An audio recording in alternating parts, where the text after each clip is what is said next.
Hello, hello, merci beaucoup déjà d'être passé sur la chaîne de l'Afropolitaine. Alors avant de débuter l'épisode, je vais te demander de t'abonner sur la chaîne pour ne manquer aucune vidéo. Et je te remercie du coup de ton passage ici. Bon épisode. Je sais pourquoi l'oiseau en cage chante. C'est l'histoire d'une grande dame, c'est l'histoire d'une grande auteure. Bonjour et bienvenue sur le nouveau podcast de l'Afropolitaine. L'Afropolitaine est un espace de libre parole et de réflexion dédié aux femmes africaines. Parce que chaque Afropolitaine a un parcours différent qui mérite d'être entendu, l'Afropolitaine se veut être une sphère où les femmes africaines se rencontrent, échangent et s'inspirent les unes les autres. Je suis Mélissa et je vous invite à découvrir les parcours différents, inspirants et captivants de ces femmes. Aujourd'hui, j'ai l'occasion et l'immense privilège de vous faire découvrir Éléonore. Hello Éléonore. Bonjour, ravie d'être avec toi.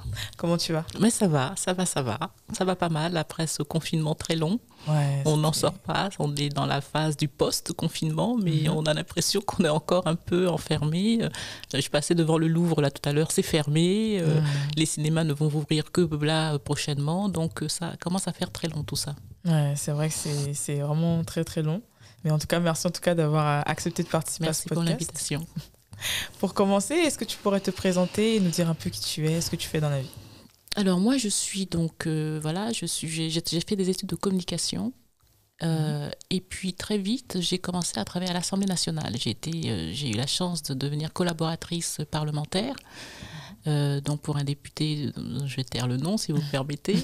Mais ce qui était intéressant, donc bien sûr j'ai fait ce travail parlementaire pendant presque 5 ans, et ensuite j'ai fait une campagne présidentielle. D'accord. J'ai fait une campagne présidentielle, donc j'étais membre de ce comité de campagne, et donc j'ai accompagné ce parlementaire, j'ai fait cette campagne présidentielle, et ça a été pour moi effectivement, moi qui n'ai pas fait Sciences Po, ça a été mon Sciences Po à moi, parce qu'effectivement tu dois tout apprendre en fait, hein.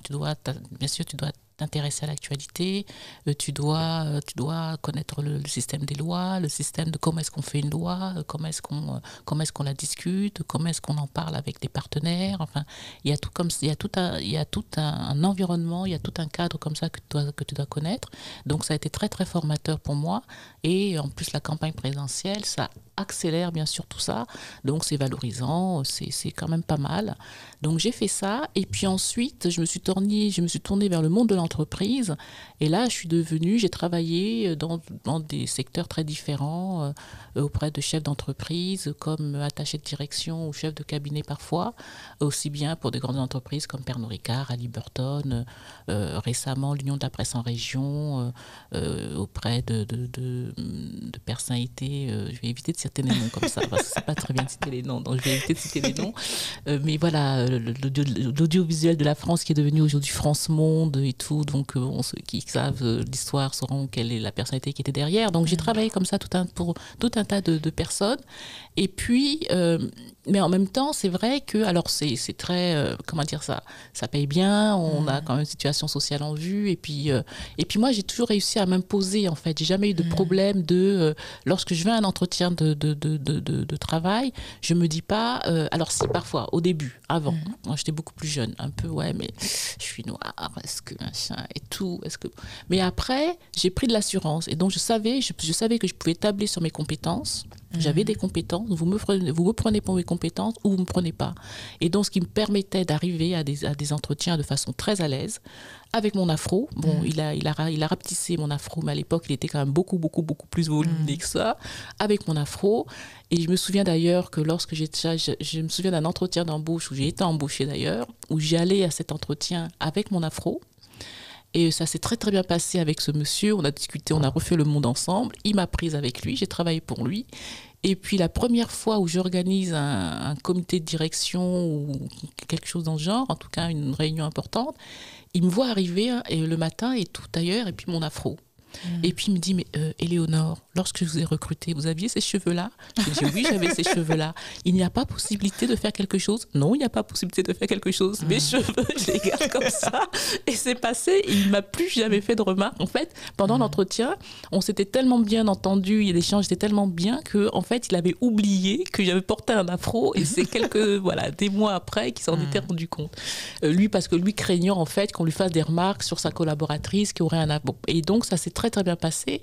Et donc j'ai jamais eu comme ça cette sensation que peuvent avoir beaucoup d'autres femmes, et ça noires, et ça je l'entends et je le comprends, parce que j'ai rencontré des jeunes femmes sur mon chemin, effectivement, très mal à l'aise, pas à l'aise du tout lors d'entretiens. Donc je sais qu'effectivement tout ça, ça peut jouer. Mais en tout cas, moi, ça m'a jamais handicapée. Et puis c'est aussi lié un peu à mon caractère un peu frondeur, un peu fonceur. Donc voilà, donc j'y suis toujours allée. Donc après cette expérience, à côté de cette expérience, pardon, du monde de l'entreprise, j'ai toujours été à l'écoute de ce qui se passait, en tout cas de ce qui se passait politiquement dans le milieu du militantisme. Et donc, comme j'ai travaillé donc, auprès d'un parlementaire, j'ai dû travailler également avec un parti politique. J'ai même adhéré à ce parti politique. J'ai représenté un peu les couleurs de l'Afrique, enfin, dans un groupe qu'on avait avec d'autres collègues. J'ai créé une tendance qui s'appelait Couleurs de Vert. Enfin bon, c'est chez les Verts, donc voilà, comme ça, je vends la mèche. Donc, c'est chez les Verts, donc une tendance qui s'appelait Couleurs de Vert. Donc voilà, donc j'avais quand même ce prisme-là très, très politisé, si je puis dire, mais en même temps, ça revient de beaucoup loin et j'en parlerai, mais j'avais quand même ce prisme-là. Donc, bien sûr, j'ai adhéré, enfin, en tout cas, j'ai milité au sein de ce parti, et puis aussi au sein du CRAN. Je préfère oublier, au sein du CRAN. Et puis aussi, à côté de cela, je faisais du journalisme. J'ai fait du journalisme. Donc, j'ai découvert la radio, on en reparlera certainement. Et puis, depuis quelques semaines, depuis quelques mois maintenant, je collabore pour le magazine Diva, qui est un magazine afro-féminin. Et je fais de la radio, donc, pour une émission qui s'appelle Doubout. Eh ben, tu fais tellement de choses en même temps. Et moi, ce que j'apprécie beaucoup avec Éléonore, c'est qu'on sent que tu mets tout ton cœur dans ce que tu fais. Ouais, je suis une passionnée. C'est vrai que c'est très beau à voir, en tout cas. C'est gentil. Merci beaucoup. Et justement, en parlant de l'émission de radio que tu animes, Doubout, une émission qui est créée et produite par Lucien Gabarin, qui est technicien à la radio Fréquence Paris Pluriel. Est-ce que tu peux nous en dire davantage sur ce sujet, sur ce projet et sur toutes les thématiques que tu abordes, en fait? Alors, à Doubout, donc c'est une aventure assez incroyable, parce qu'au départ, donc il y a Lucien, il y a Théo, qui sont donc mes camarades de lutte, si je puis dire. Et au départ, en fait, on est ensemble pour animer des conférences. On animait des conférences, notamment dans le cadre de la semaine anticoloniale, qui s'est tenue pendant plus de 10 ans à la Bellevilloise tous les ans. Et donc, effectivement, avec donc le patron de la semaine anticoloniale qui s'appelle toujours, parce qu'il est là, Patrick Farbiaz, on le sollicitait régulièrement pour lui proposer d'organiser des conférences. Et donc, on a organisé des conférences contre le franc CFA. Moi, j'avais proposé la thématique du corps des femmes racisées en milieu occidental. On a fait des conférences sur tout un tas de sujets de ce genre. Donc, lorsque Malak Shabazz, donc la fille de Malcolm X et de Betty Shabazz, est venue en France, on a fait des conférences aussi avec elle et tout ça. Donc, on a organisé comme ça tout un tas de conférences. Et puis, eux, ils ont lancé, à côté de cela, cette émission ARFPP, donc Radio Fréquence Paris Pluriel, cette émission qui s'appelait Doubout. Donc, au départ, ils m'en parlaient comme ça, mais bon, moi, ça rentrait d'un côté, ça sortait de l'autre, parce que je me suis dit, c'est peut-être pas trop pour moi. Enfin, j'étais pas trop, en tout cas, dans cette optique-là. Et puis, un jour, Théo, qui animait donc cette émission, me dit, Éléonore, est-ce que ça te dirait pas de venir de temps en temps faire des petites chroniques comme ça pour parler et tout, comme tu parles bien. Et puis, d'accord. Je confirme. Bon, c'est gentil. Et donc, comme d'habitude, j'écris, parce que moi, il faut que j'écris, parce que sinon, c'est pas possible. Donc, j'écris. Et puis, je trouve des thématiques, notamment le premier papier, je me souviens, c'était Nos cheveux, notre bataille. Alors, bien avant que ça redevienne maintenant très... voilà, donc nos cheveux, notre bataille. J'en avais parlé effectivement longuement. J'ai fait référence à Juliette Smeralda qui a mené campagne là-dessus, sur les peaux et sur le cheveu. Donc, c'est un papier qui a été très bien accueilli. Et puis ensuite, j'ai fait d'autres papiers sur Colin Kaepernick, qui revient à la mode aujourd'hui, mais c'était au tout début, personne ne savait, vraiment qui il était, notamment ici en France. Aujourd'hui, son combat pacifique redevient à la mode. Donc, j'ai fait un papier sur Colin Kaepernick, j'ai fait un papier sur Fidel Castro au moment de sa mort, parce que je trouve qu'effectivement, Fidel Castro fait partie du panthéon comment dire ça, des libérateurs de l'Afrique, ou en tout cas de ceux qui ont accompagné la libération de l'Afrique. Ça c'est pas beaucoup su, mais Fidel Castro, c'est vraiment quelqu'un qui a beaucoup œuvré, bien sûr, en Angola, mais également dans la libération de Nelson Mandela. Enfin bon, il y a comme ça, il faut connaître cette histoire, et il faut pas avoir ce regard uniquement occidental de ce genre de personnalité. Et moi, je voulais effectivement réhabiliter Fidel Castro au moment de son décès. Voilà, donc c'était un peu les chroniques que j'ai, les quelques papiers que j'ai rédigés pour les billets d'humeur, comme on appelait ça. Et puis petit à petit, Théo m'a laissé la place. Et puis je me suis retrouvée seule aux commandes. Alors seule, jamais tout. Alors au début, j'étais pas très sûre de moi, donc j'avais mon pote Samuel Légitimus qui était avec moi, ou bien j'avais mon autre pote Emmanuel Brambant qui m'accompagnait. Donc Samuel Légitimus, que tu connais puisqu'il est le président fondateur du collectif James Baldwin. Emmanuel Brambant, elle, c'est une militante, une fervente militante de la cause indigène d'Amérique du Sud, pas latine, ils n'aiment pas qu'on dise latine, d'Amérique du Sud. Et d'ailleurs, les Papous, les aborigènes et tout ça. Et donc, j'étais quand même très bien accompagnée comme ça de ces personnes qui apportaient aussi leur savoir, leur connaissance, leur expérience. Et donc, on faisait comme ça on forme comme ça une petite équipe. Là, ça a un peu ralenti avec le Covid-19. Hein, on a un peu ralenti les activités. On essaie de relancer ça via notamment des Zooms. Donc, il n'y a pas très longtemps, j'ai interviewé Relema. Il n'y a pas très longtemps, j'ai eu Mireille Fanon, Mendes France, comme en interview avec Lamine Sagna. Enfin, je relance comme ça des interviews via Zoom, mais l'émission est toujours là, tous les mardis soirs, 20h30, 22h30 sur RFPP. En tout cas, j'ai eu l'occasion de l'écouter. Honnêtement, c'est une très très belle émission. C'est des thématiques qui sont sérieuses, et en même temps, on a besoin justement d'avoir des invités de qualité. Parce que qui sont en mesure justement d'aborder toutes les thématiques. Hamzat Boukari aussi, que j'ai eu il y a pas très longtemps sur sur une histoire de l'antiracisme en France. On en parle beaucoup en ce moment, et donc c'est intéressant d'avoir justement le point de vue de cet historien qui est quand même très important. C'est quoi l'histoire de l'antiracisme en France?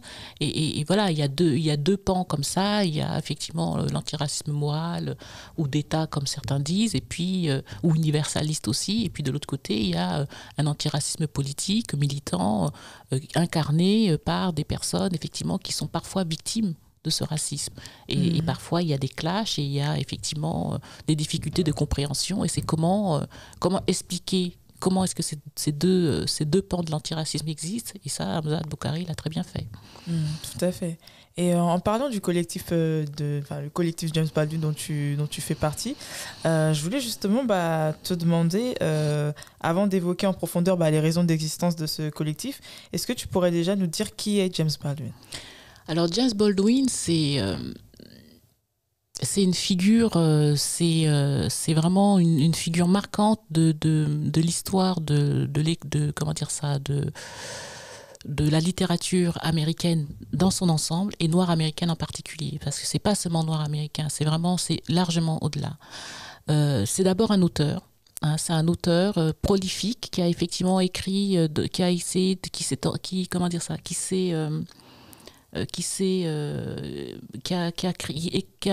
a parcouru tous les genres en fait, aussi bien le roman que le théâtre, que les essais, que les nouvelles.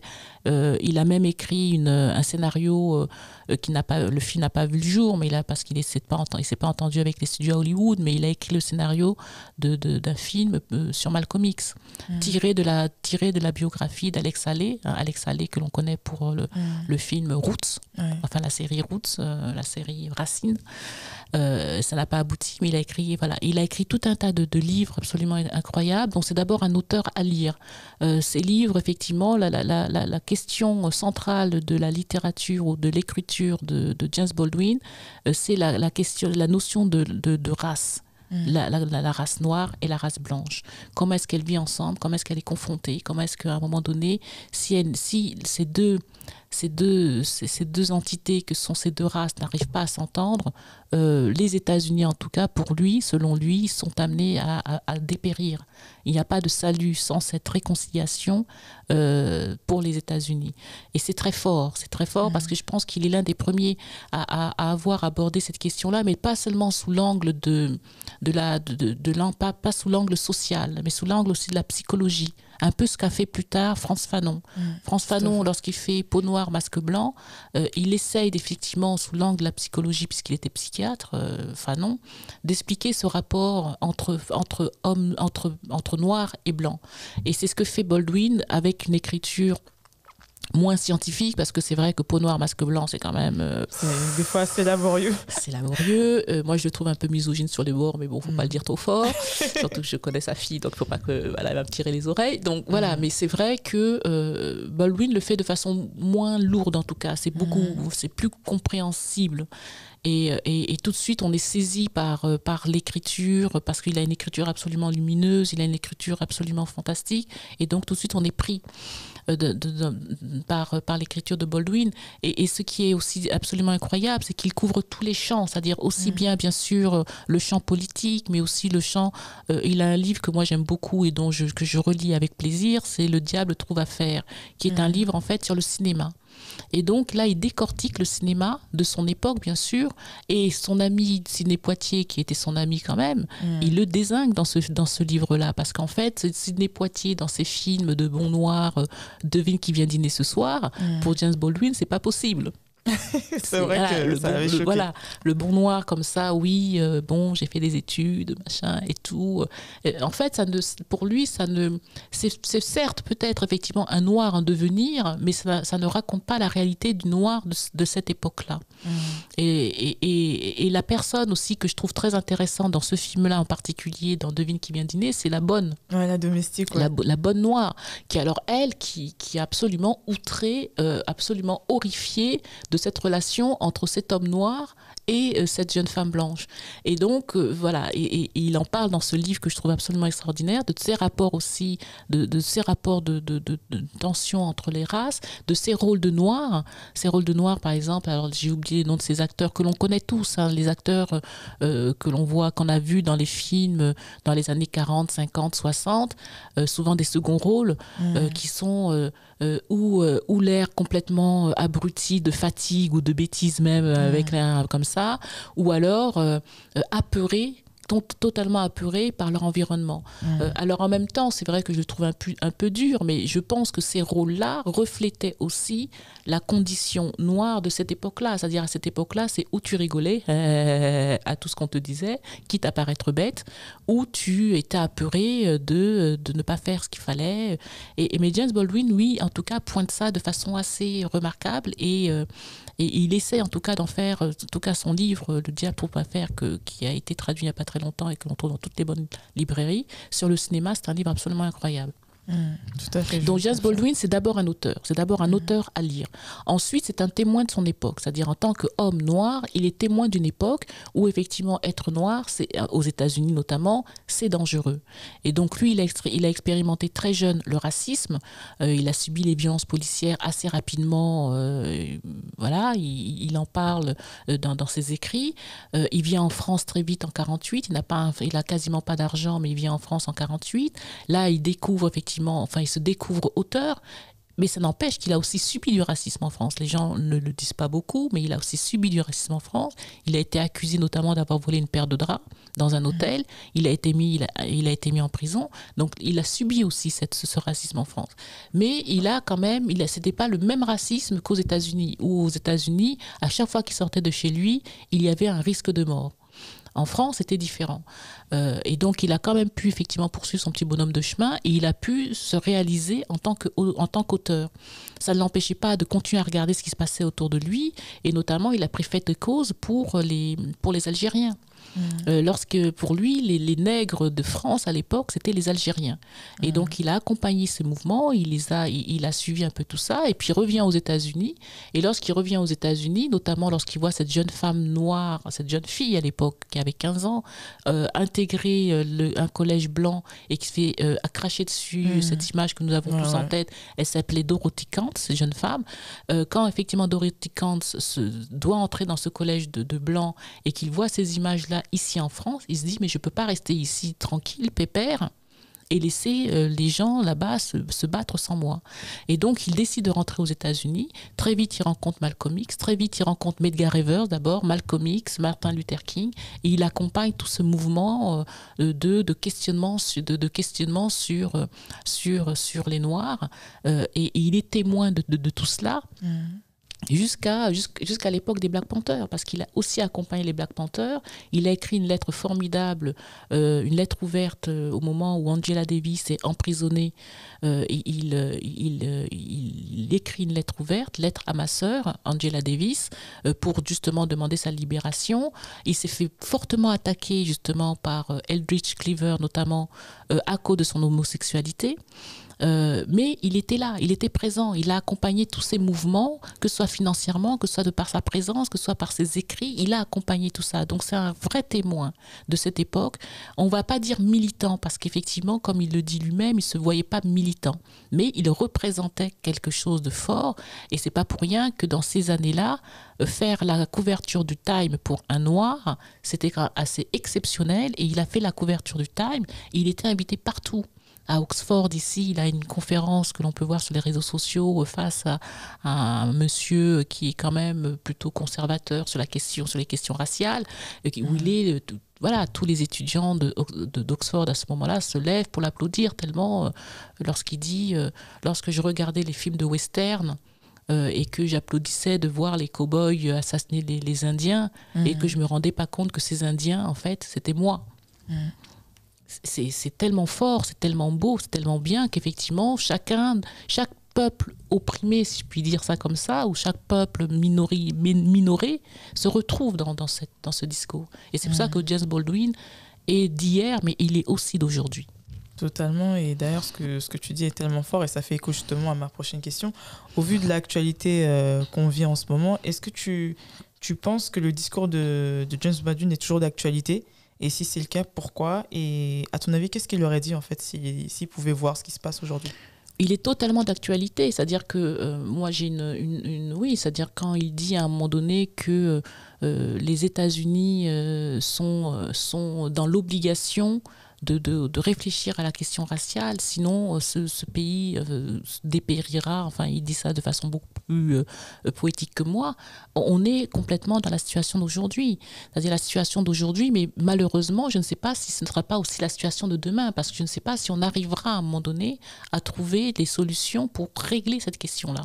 Mais aussi bien aux États-Unis qu'en France, parce qu'aujourd'hui, on a l'impression en France que l'on découvre un phénomène, avec notamment la manifestation organisée par le collectif Adama et Assa Traoré, mais c'est aussi bien au Brésil. Enfin, quand on voit ce qui se passe au Brésil, c'est pareil. En Angleterre, c'est pareil. C'est-à-dire que la question, effectivement, le questionnement de James Baldwin hier sur la race continue à être pertinent aujourd'hui, tant qu'il n'y aura pas déconstruction de ces notions. Donc c'est vrai que c'est pour ça que les mouvements décoloniaux que l'on prend comme ça à travers, comme ça, de façon très en le repoussant ou en l'évitant, c'est un mouvement qui est important, parce qu'effectivement là on est dans une réflexion de comment est-ce que tout ce que nous avons appris auparavant, que ce soit dans l'histoire de l'art, que ce soit dans l'histoire tout court, que ce soit dans la géographie, que ce soit dans les rapports sociaux, c'est comment est-ce qu'à un moment donné on donne on interprète autrement ces données-là. Et comment est-ce qu'on tente d'avoir un regard hors Occident, mais en tout cas désoccidentalisé sur l'histoire du monde. Aujourd'hui, on est quand même dans une histoire écrite par les Occidentaux, par les vainqueurs d'hier, mais ces vainqueurs d'hier, est-ce qu'ils sont encore les vainqueurs d'aujourd'hui ? Lorsque l'on voit la gestion de la crise du Covid-19, on peut se poser la question et on se dit que non, ces États-là aujourd'hui sont faibles. quand on voit que les États-Unis a failli, la France a failli, l'Angleterre a failli, le Brésil a failli, donc ça veut dire que tous ces pays-là aujourd'hui sont faibles. Et donc c'est comment est-ce que, moi ça fait longtemps que je prône, pardon de le dire comme ça fait très femme politique en campagne et tout ça, mais voilà, des rapports sud-sud, c'est-à-dire c'est comment est-ce qu'à un moment donné, tout comme il y a eu la conférence de Bandung dans les années 50, c'est comment est-ce qu'à un moment donné, il y a une espèce de solidarité sud-sud qui se crée. Est-ce que ça doit partir de la Chine, via le Brésil, via le Venezuela, via l'Europe, etc. Je ne sais pas, mais en tout cas, il faut qu'il y ait comme ça un autre regard sur les situations que nous vivons aujourd'hui. Et James Baldwin, je pense qu'il se serait absolument retrouvé dans ce qui se passe aujourd'hui. N'oublions pas quand même qu'en parlant de solidarité sud-sud, en 1956, il a fait partie de ce premier congrès des artistes et écrivains noirs à la Sorbonne. Et ces artistes et écrivains noirs à la Sorbonne qui s'inscrivent comme ça dans cette longue lignée de ces conférences qui se sont tenues pendant très longtemps entre les Noirs un peu partout à Manchester et ailleurs, James Baldwin en a fait partie. Et là, c'était l'idée déjà de comment est-ce que toutes les énergies noires se rassemblent pour tenter de proposer pas d'instaurer ou pas d'instaurer, mais de proposer en tout cas un autre modèle culturel, politique et social. Et on est complètement, je pense qu'aujourd'hui on est dans cette dynamique-là. Qui aurait imaginé qu'après que le post-confinement ou que l'idée du monde d'après, ce serait la question raciale. Alors, personne n'aurait misé un copec là-dessus.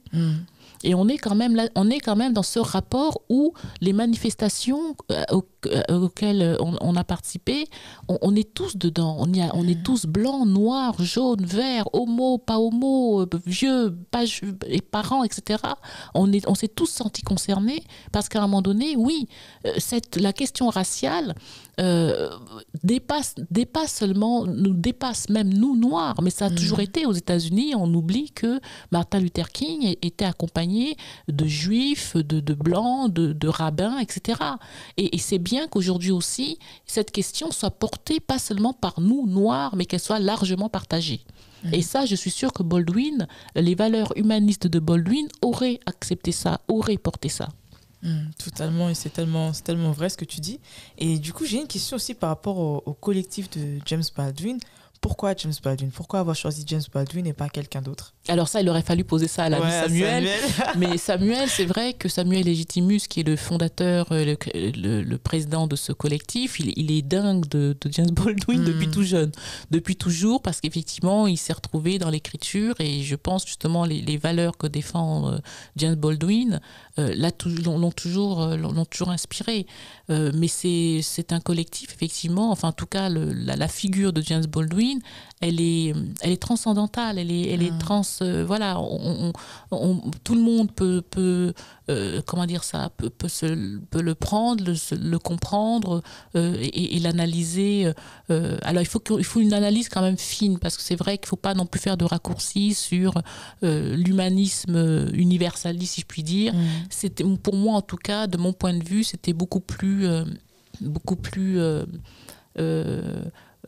compliqué que ça. C'est-à-dire que c'est vrai qu'il y a des textes, par exemple, j'ai vu une conférence sur Facebook, une conférence qui était centrée sur la figure de James Baldwin, où il y a un professeur qui dit James Baldwin, en fait, ce qui était absolument fabuleux chez lui, c'est son amour de son peuple, l'amour de son peuple. Et pourtant, parfois, il a été dur avec lui, ce peuple, parce que lui, il était quand même, n'oublions pas qu'il était homosexuel. Être homosexuel dans les communautés noires, qu'elles soient africaines, antillaises, américaines, ou peu importe, on sait ce que ça vaut, que ce soit hier ou que ce soit encore aujourd'hui. Mais ça n'empêche qu'il a défendu ce peuple jusqu'au bout, il l'a porté, il a été l'un des porte-voix. Lorsqu'il revient en France, il sait très bien qu'il revient en France parce qu'il aurait très bien pu être le 4e, après Medgar Evers, après Malcolm X, après Martin Luther King. Il aurait pu être le 4e, donc il est obligé de revenir en France parce qu'il porte quelque chose. Parce qu'effectivement, les Noirs, mais pas seulement d'Amérique, les Noirs se représentent dans ce qu'il écrit, dans ce qu'il dit. Et je pense que tout ça, Samuel le comprend parfaitement, et c'est pour ça que la figure de James Baldwin est importante pour lui et pour ce collectif. Tout à fait. Et malgré le fait que James Baldwin ait vécu en France, j'ai l'impression qu'il y avait comme une sorte de méconnaissance de James Baldwin, comme si on l'avait complètement oublié. À ton avis, c'est dû à quoi? Moi, je pense qu'il y a, à un moment donné, on a voulu, on l'a fait, on a glorifié les figures marquantes du mouvement des droits civiques. Alors, Martin Luther King en étant effectivement le dieu, le roi, à juste titre. Je ne veux absolument pas du tout dire que c'est pas ça. Et puis Rosa Parks aujourd'hui, on mange des nouilles Rosa Parks, on mange des pâtes Rosa Parks, on mange machin Rosa Parks c'est partout. Et la preuve, c'est qu'on veut débaptiser un collège pour le renommer Rosa Parks, comme s'il n'y avait pas de figure noire en France qui pourrait aussi habiter ces noms-là et ces titres-là. Donc on a glorifié comme ça les figures majeures des droits civiques, et on a mis de côté ceux qui ont en tout cas pointé du doigt les défauts et les manques de ce mouvement. Et je crois que James Baldwin en a fait partie. C'est quoi les défauts et les manques? Quand vous lisez un livre comme le roman Si Beale Street pouvait parler, dont on parlera tout à l'heure, Si Beale Street pouvait parler, c'est un roman, comment dire ça, oui, c'est-à-dire en fait qui se situe dans la lignée de cette période un peu où on a perdu ses illusions. On a perdu ses illusions parce que il y a eu la fin de l'esclavage, il y a eu les lois Jim Crow qu'on a réussi à supprimer, il y a eu le mouvement des droits civiques, il y a eu quelques avancées, et ensuite dans les années 70-80, qu'est-ce qui se passe? Et ça, c'est le cinéma de Spike Lee aussi qui le dit très bien. Tout à fait. Lorsque l'on voit Do the Right Thing, c'est-à-dire ce film, il explose. Pourquoi? Parce qu'effectivement, ce désenchantement des Noirs américains après toutes ces luttes, après tous ces combats, on se rend bien compte qu'en fait, tout ça, pourquoi en fait? Et James Baldwin a porté ça aussi, de pointer un peu du doigt cette désillusion de la communauté noire. Et je pense que ça n'a pas fait plaisir à tout le monde. Donc on n'a pas jugé utile de le mettre trop en avant. Ensuite, il est homosexuel aussi, il ne faut pas l'oublier. Donc l'homosexualité, aujourd'hui on en parle, on s'en empare, on s'empare même, enfin, etc. Mais il y a encore quelques années en arrière, que ce soit en France ou que ce soit aux États-Unis, et encore moins en Afrique ou ailleurs, c'était quand même des sujets dont on parlait en petits cercles, dans des petits cercles, mais on n'en parlait pas si ouvertement que ça. Donc il y a tout ça qui fait qu'effectivement, oui, il y a le message qu'il a porté, et puis en France, on est quand même dans une situation, voilà, c'est-à-dire en même temps c'était un Américain, c'était un Noir, est-ce qu'il faut, parce qu'aux États-Unis, apparemment, il semblerait qu'aux États-Unis, il a toujours été lu, il y a eu des conférences, il a toujours été porté, et en même temps, c'est vrai que c'est normal, parce que des gens comme Toni Morrison, des gens comme Maya Angelou et tout ça, des gens comme d'autres auteurs, on continue à porter son discours et sa pensée. En France, on l'a totalement oublié. Alors qu'il a vécu 40 ans de sa vie en France. Ouais. On l'a totalement oublié. Et c'est vrai qu'il a été décoré de la Légion d'honneur. D'ailleurs, quand il va à la Légion d'honneur par François Mitterrand, il y va avec sa domestique. Il y va accompagné de sa domestique. Donc, c'est-à-dire qu'on l'a totalement ignoré, on l'a totalement oublié. Sa maison dans le sud de la France, à Saint-Paul-de-Vence, est rasée. Personne ne pense en faire un lieu de rencontre, de pèlerinage ou quoi que ce soit, ou même de maison d'artistes ou quoi. Une maison qui a accueilli Miles Davis, Nina Simone, Harry Belafonte, etc. Et cette maison est rasée, elle est vendue comme ça à des promoteurs immobiliers qui vont en faire des parkings ou des logements de luxe. Enfin, c'est quand même assez incroyable. C'est mon téléphone qui fait du bruit, c'est pas grave, je l'éteins. C'est quand même assez incroyable que on en soit à ça, quoi. Et c'est dommage parce que c'est vraiment un pan d'une culture importante, mais pas seulement noire et américaine, qui est amenée à disparaître. Heureusement que Raoul Peck arrive et fait ce film absolument puissant I'm not your Negro. I am not your Negro. Heureusement, parce que sinon, aujourd'hui encore, on n'en serait même pas à parler de James Baldwin, si ça se trouve. Donc, heureusement. Et c'est pour ça aussi que Samuel Legitimus a ce mérite-là de porter cette cause depuis 1993, au moment où depuis avant, mais quand il crée le collectif James Baldwin, c'est en 1993. Et lui, avec ses petits bras, il essaie de faire comprendre aux gens, c'est important de le traduire, c'est important de le lire, c'est important d'en parler, et les gens le regardent un peu genre quand est-ce qu'il va arrêter de nous saouler celui-là, jusqu'au moment où Raoul Peck arrive, et là tout le monde le sollicite, tout le monde dit oui, mais on a un expert, James Baldwin, c'est Samuel Legitimus. C'est très bien, mais c'est vrai que c'est dommage c'est dommage, non, c'est pas dommage, parce que vaut mieux tard que jamais. Et c'est bien que les générations d'aujourd'hui et de demain savent qui était James Baldwin. Tout à fait. Et justement, en parlant de If Beale Street Could Talk, si Beale Street pouvait parler en français, il y a une adaptation justement de cet ouvrage qui est sorti, je crois que l'année dernière. En 2018. En 2018. Ouais. Et tu as eu l'occasion justement d'interviewer justement les deux acteurs principaux en fait. Et c'était du coup Stephen James et Kiki Layne. Ouais. Et du coup, est-ce que tu pourrais évoquer avec nous les échanges que tu as eus avec eux, et est-ce que ce film a été l'occasion aussi pour eux de redécouvrir ou de découvrir James Baldwin? Oui, donc tous les deux, alors ils sont tous les deux dans leur vingtaine, ils sont quand même très très très jeunes, et c'est vrai que tous les deux m'ont confirmé qu'ils n'avaient pas lu James Baldwin avant, même si Stephen James me disait qu'il l'avait vu à la télé, qu'il avait vu des discours, qu'il avait vu et tout ça, mais qu'ils n'avaient pas lu James Baldwin. Et qu'effectivement, lire James Baldwin, ça a été pour eux quelque chose de très fort. Stephen James, c'est vrai que c'était très particulier, parce que donc Stephen James, qui joue le rôle du garçon dans le film, donc Fonny, Fonny qui est accusé injustement d'un délit qu'il n'a pas commis et qui est emprisonné à cause d'un policier qui lui en veut, etc. Et donc il joue Fonny, et il m'expliquait que pour jouer ce rôle-là, il s'est beaucoup inspiré de l'histoire de Kalief Browder. Donc Kalief Browder, pour ceux qui ne connaissent pas, c'est ce jeune homme noir américain qui est arrêté à l'âge de 17 ans parce qu'il aurait volé un sac à dos. Donc illico, il est mis en prison. Sa famille ne pouvant pas payer la caution, il reste en prison, et il y reste pendant quand même 3 ans. Au bout de 3 ans, il se fait violer en prison. Au bout de 3 ans, on se découvre qu'il est innocent, et il sort de prison. Il sort de prison au bout de 3 ans, il est complètement cassé, il est complètement fracassé. Et 2 ans après sa sortie de prison, il se pend dans la cuisine dans la cuisine de sa mère. Il n'avait que 22 ans. Et cette histoire-là, effectivement, qui a été racontée, on peut trouver une mini-série documentaire qui a été réalisée par Jay-Z sur Netflix encore, sur l'histoire de Kalief Browder. Et c'est vrai que Stephen James m'expliquait qu'il s'est beaucoup inspiré de cette histoire, qu'il avait fortement marqué, parce qu'en fait, il se sentait proche de Kalief Browder en âge, et puis bien sûr parce que lui aussi, jeune homme noir, etc. Et ça l'a beaucoup inspiré, et je sais que lorsque je lui parlais de ça, il me dit oui, mais c'est pas parce qu'aujourd'hui je suis acteur et que demain je serai peut-être un peu connu, mais aujourd'hui je suis acteur, mais si demain un policier blanc me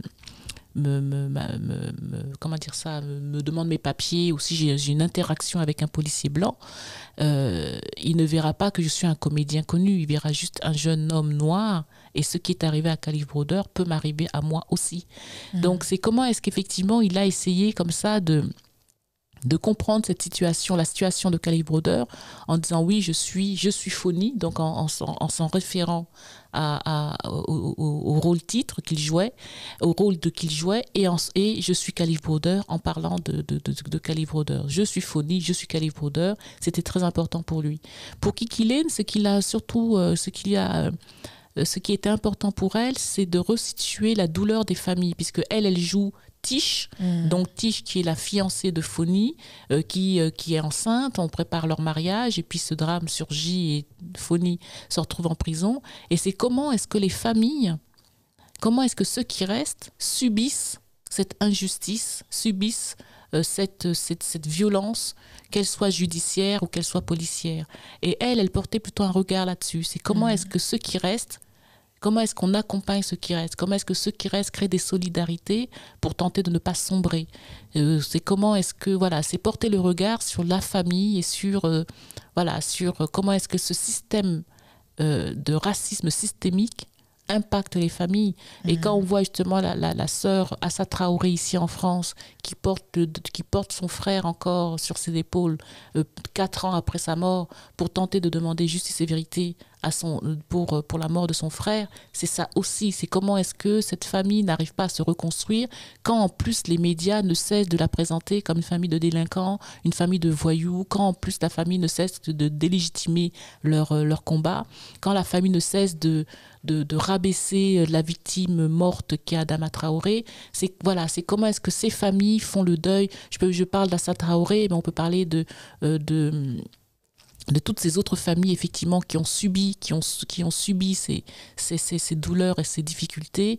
Comment se mettre à la place de ces familles pour tenter de continuer à vivre malgré le drame atroce de perdre quelqu'un, soit parce qu'il est mis en prison injustement, soit parce qu'il est tué directement. Et Tish, elle était Tish, jouée par Kiki Lynn, était très, en tout cas, motivée, était très sensible à cette question-là. Tout à fait, ça se ressent vraiment à l'écran parce qu'honnêtement j'ai eu l'occasion de voir le film 2 fois au cinéma. Il est magnifique. Il est vraiment très très émouvant. Ouais. Et moi ce que j'apprécie beaucoup avec toi Éléonore, c'est que tu es vraiment, comme je t'ai dit, tu mets vraiment ton cœur dans ce que tu fais. Tu es très engagée dans ce mouvement-là.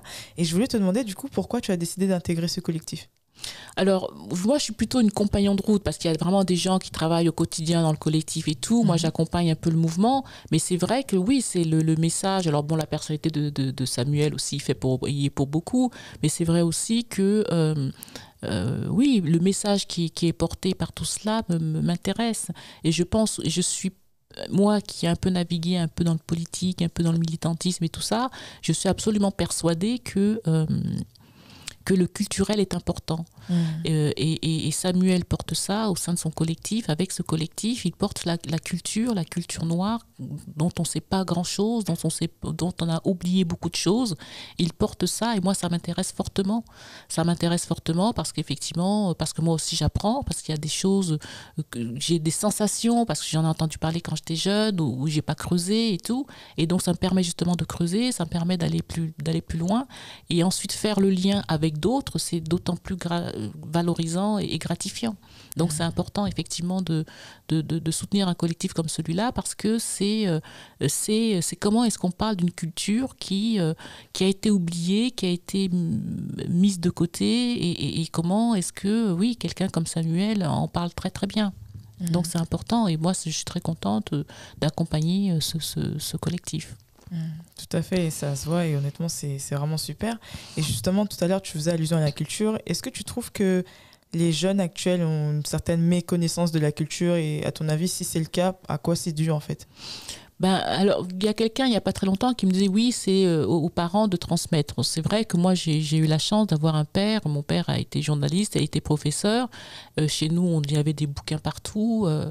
Il y avait de la musique partout, donc c'est vrai qu'on n'avait qu'à tendre un bras pour écouter Charles Aznavour ou bien Ella Fitzgerald, ou bien, enfin, ça passait de la musique française au jazz, du jazz, en plus des jazz parfois très improbables, parce que j'ai Jean-Luc Ponty, enfin bon, j'ai des noms comme ça, Jean-Luc Ponty, je suis sûre qu'il n'y a plus personne qui sait qui est Jean-Luc Ponty, qui est un Français qui a immigré aux États-Unis très très vite et qui a fait du jazz, et voilà, on avait des disques de Jean-Luc Ponty à la maison. Donc on passait comme ça de l'un à l'autre, à bien sûr aux Supremes, enfin à Marvin Gaye. On était noyés là-dedans. Et la littérature, c'est pareil. C'était Victor Hugo, mais c'était aussi Black Boy. On passait, voilà. Donc moi, j'ai eu la chance d'être construite par ça. Et ça, c'est quelque chose je me rends bien compte que c'est un privilège, c'est quelque chose de, voilà, c'est pas commun à tout le monde, c'est pas, enfin, dans nos communautés, en tout cas, où je sais que c'est pas tout le monde qui a pu vivre dans ce cadre-là. Mais je pense qu'effectivement, il y a beaucoup aussi de jeunes qui n'ont pas eu ça. J'en parlais avec une comédienne connue il n'y a pas très longtemps où elle m'expliquait c'est pas grave, mais parce que effectivement très souvent les parents n'avaient pas la télévision, les parents ne lisaient pas, les parents, etc. Alors c'est vrai qu'on peut se dire que bon, à l'ère d'internet on n'a peut-être pas besoin d'avoir les journaux à la maison ou les livres, mais quand même c'est vrai aussi que ce qu'on peut lire de façon superficielle sur Internet, c'est bien de l'approfondir avec un livre. Donc, je comprends aussi que l'amour de la culture, c'est aussi une transmission. C'est-à-dire que c'est vrai que, comme je le dis, mon père nous a... moi, il me permettait d'assister lorsqu'il recevait ses amis et qu'il refaisait le monde. J'étais toute petite et j'avais le droit d'écouter. C'était pas Éléonore, sors de là, t'es une fille, t'as pas. Non, au contraire, je disais rien ou j'avais le droit d'écouter des adultes qui parlaient. Et je sais que dans certains milieux, dans nos milieux, c'est pas toujours évident. Les parents envoient les enfants se coucher ou bon. Donc je pense qu'il y a cette. Il faut la volonté aussi de l'environnement pour accompagner ça. En ce moment, je fais à côté de toutes mes activités, je fais ce qu'on appelle du alors attends, c'est pas du monitoring, c'est que je suis, comment on appelle ça? Alors, il faut que je trouve le bon nom. J'accompagne, je fais partie d'une organisation qui accompagne des jeunes, je vais trouver le mentor. Mentor. J'ai trouvé, c'est mentor. Donc je suis mentor dans une organisation qui accompagne comme ça la reconversion de jeunes, de plus ou moins jeunes qui veulent s'orienter vers d'autres métiers. Et là, j'accompagne une jeune femme qui est en Afrique et qui en fait aimerait se spécialiser dans le partenariat, dans le marketing, etc. Et les échanges que nous avons, elle me dit oui, mais je fais un métier aujourd'hui. Lorsque j'en parle à mes parents ne comprennent même pas ce que je fais. Ils me disent, mais pourquoi tu fais même ça là? Trouve-toi un mari, marie-toi. Pourquoi tu fais ça là? C'est pas ça qui va te trouver le mari. Et donc, elle a quoi? Elle a 25 ans. Elle est absolument désespérée parce qu'elle ne sait pas vers qui se tourner pour en parler. Et donc, elle s'est inscrite dans ce programme pour effectivement ouvrir un peu son horizon et pour avoir un autre son de cloche. Parce qu'effectivement, avec son environnement immédiat, en fait, on lui aurait dit, reste là, ne dis rien, et puis attends qu'un monsieur vienne nous apporter un bœuf et des moutons, et puis comme ça, tu pourras aller te marier. Enfin, je caricature, mais c'est à peine ça, quoi. Et elle est absolument... Et donc, on a des discussions absolument enrichissantes, et moi, je lui dis, mais écoute, justement, peut-être aussi que c'est toi aussi qui n'arrive peut-être pas à faire comprendre ce que tu fais. Donc, essaye de rendre ton discours le plus clair possible, prends ta famille comme test, et de façon à ce que quand tu iras devant une clientèle ou je ne sais où, tu auras en tout cas des arguments plus sûrs et plus adaptés pour pouvoir affirmer ce que tu fais. Et c'est ce qu'elle fait. Et bon, on est dans une construction, dans cette construction de tout cela, mais c'est pour dire qu'effectivement, très souvent, les familles n'aident pas à l'épanouissement des enfants. Et donc, quand effectivement, on a des familles qui sont là, qui sont des freins, ça va pas forcément booster les gens à aller lire un livre, à aller écouter une musique, ou bien alors, après, les gens s'enferment. Les gens s'enferment dans une musique XY, dans un genre, le cinéma, là encore, c'est très compliqué, mais dans un genre de musique, dans un genre de narration, parce qu'il faut aussi une narration ouverte. Moi, je me souviens de mon père lorsqu'il parle d'Aimé Césaire, il parle pas d'Aimé Césaire le poète, il parle d'Aimé Césaire l'homme politique, qui pour lui a trahi lorsqu'il a accepté la départementalisation. Donc moi, je suis gamine à l'époque, je dis oui, d'accord. Et quand après j'entends qu'Aimé Césaire, c'est le grand homme, le grand poète, la négritude, etc., je dis mais mon père n'était pas cet avis-là. Mon père, il pensait que c'était quand même quelqu'un qui avait... Donc forcément, tu mets ça en perspective. Et tout ça, c'est vachement enrichissant parce que forcément, la vision que mon père en avait, c'était pas pour avoir un irrespect pour la personne d'Aimé Césaire, mais c'est parce que dans son mode de fonctionnement, il y avait un questionnement sur c'est quoi devenir noir. Et on était au fin fond de l'Afrique quand on parlait de ça. On n'était pas ici en France. Donc, c'est comment est-ce qu'effectivement, on essaye comme ça d'être ouvert sur le monde, d'où qu'on soit, où que l'on soit, pour avoir un autre son de cloche et pas rester enfermé dans une petite communauté familiale ou tribale ou je ne sais quoi. Tout à fait, et honnêtement, c'est vraiment important justement que tu rappelles toutes ces choses. Alors malheureusement, les bonnes choses ont toujours une fin. Et on arrive à la fin du podcast. Et je voulais te demander, pour conclure, pourquoi tu avais accepté de participer à ce podcast et si tu avais un dernier mot justement à dire aux jeunes, aux afropolitaines et à toutes les autres personnes qui nous écoutent. Non, c'est vrai que moi, de toute façon, dès lors qu'on m'invite pour parler, je dis oui tout de suite. J'ai toujours peur de parler en public, je suis une traqueuse pas possible et tout ça. Mais je dis oui d'abord et ensuite je me dis, bon, comment ça va se passer, quelle dynamique je vais mettre en place, etc. etc. Donc moi, tout de suite, ça m'a intéressée de porter comme ça une parole. Et puis c'est vrai que je commence à me faire un peu connaître avec mon émission de radio et puis là, avec ce que je fais à Diva. Donc, et donc, il y a des gens qui me repèrent un petit peu mais qui ne me connaissent pas forcément. Et donc c'était aussi une occasion comme ça de me présenter à eux et de voir un peu que je mange personne et que je suis quelqu'un de très sympa. Je confirme en tout cas. Et puis pour le dernier mot, oui, c'est-à-dire que ce que je trouve aussi intéressant dans la démarche que tu inities là, c'est qu'on est de plus en plus nombreux maintenant de nos communautés à faire connaître comme ça des personnes, à faire connaître notre culture et à faire connaître des personnes. C'est vraiment très important parce qu'enfin, on a l'impression que la parole est nôtre. On ne parle plus à notre place, on peut parler nous. Et ça, c'est très important. Il faut le faire avec beaucoup de sérieux. Ce que tu fais, c'est vraiment c'est top.